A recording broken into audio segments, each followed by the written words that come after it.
Estamos no Centro de Cultura Contemporânea de Castelo Branco, fica situado no Campo Mártires da Pátria, também conhecido como Devesa.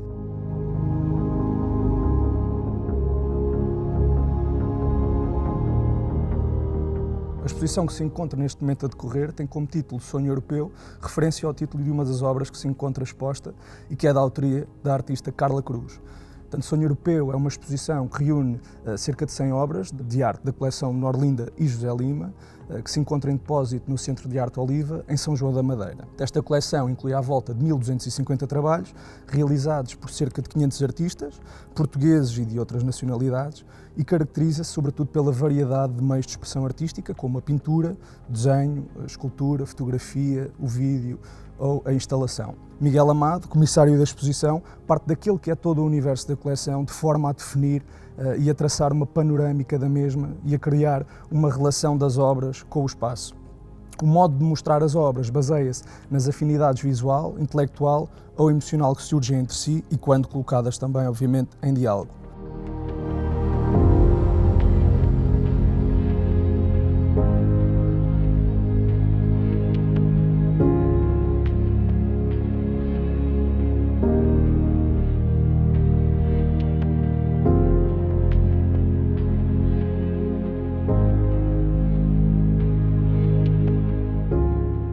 Uma parte das obras selecionada reporta-se a questões de índole social ou histórica, muitas vezes com forte relação política e que constituem considerações pessoais por parte dos artistas acerca de temas como as crises migratórias ou a questão do colonialismo em diferentes contextos e também a violência dos confrontos fronteiriços.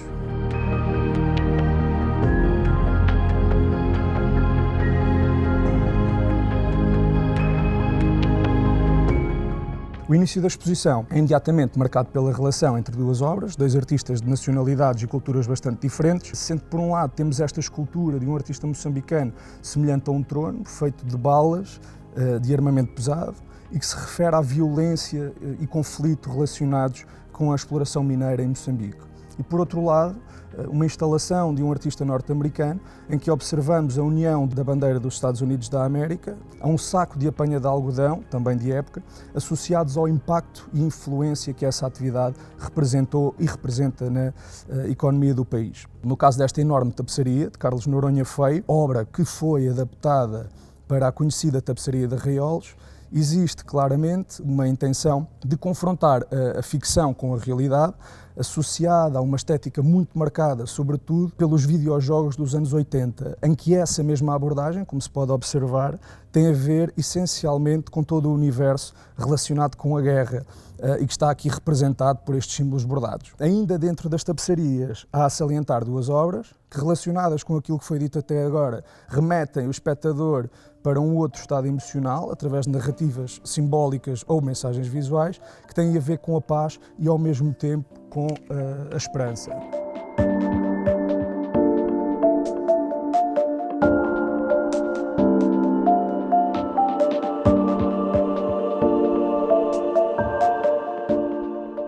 Em primeiro lugar, com este trabalho da artista moçambicana Lisette Chirime, que combina numa primeira impressão a pintura e a costura muito semelhante ao patchwork, em que utiliza a tela como suporte e a partir da junção destes materiais de tecido vai desenvolvendo algumas formas abstratas. Bem ao centro da obra percebemos a formação de uma pomba branca que simboliza a paz.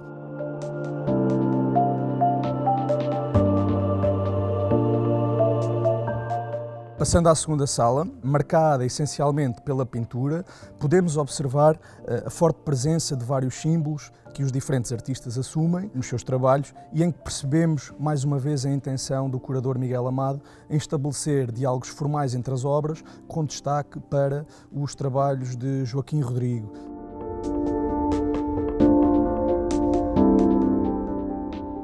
Destaco aqui a obra do artista espanhol Carlos Aires, que combina uma série de imagens produzidas a partir de notas de diferentes países, como é o caso do Iraque, Índia ou Afeganistão, e que nos interpela com um sentido figurado e provocador,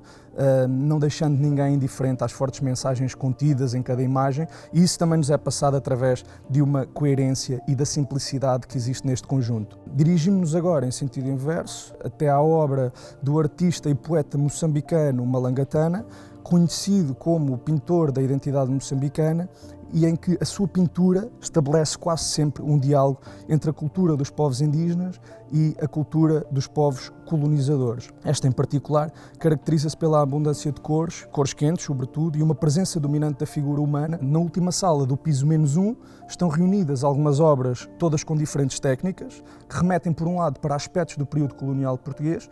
bem como outras peças cujos autores se referem a restrições relacionadas com o controle fronteiriço de países ou a retratos da ocupação de lugares que foram simplesmente abandonados, como é o caso do Grande Hotel da Beira em Maputo, a antiga Lourenço Marques.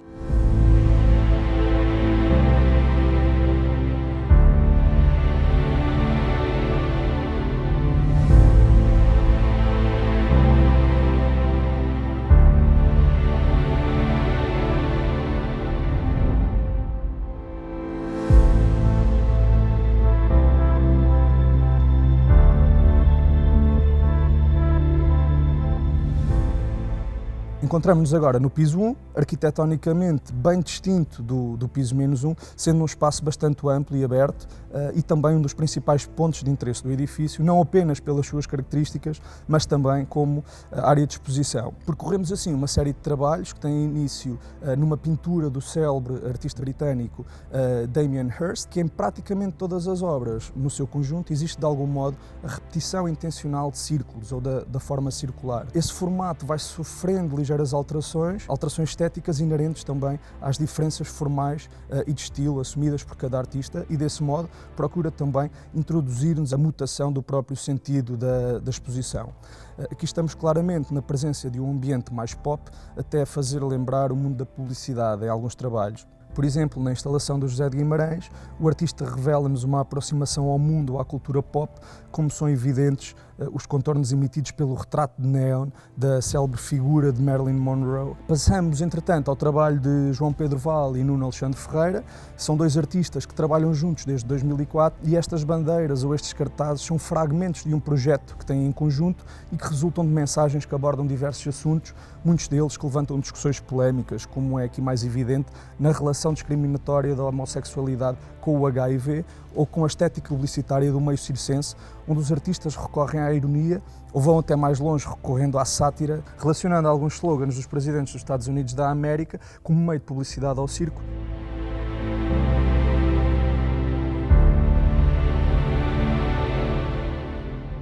Por fim, subimos até ao segundo e último piso da exposição, onde as obras selecionadas focam em questões intrínsecas à prática e ao método artístico, como, por exemplo, problemas de forma e de composição. Este espaço é, de certa forma, mais marcado pela escultura, se bem que há novamente referência à pintura, sendo que é também o meio artístico que está presente em todas as áreas da exposição.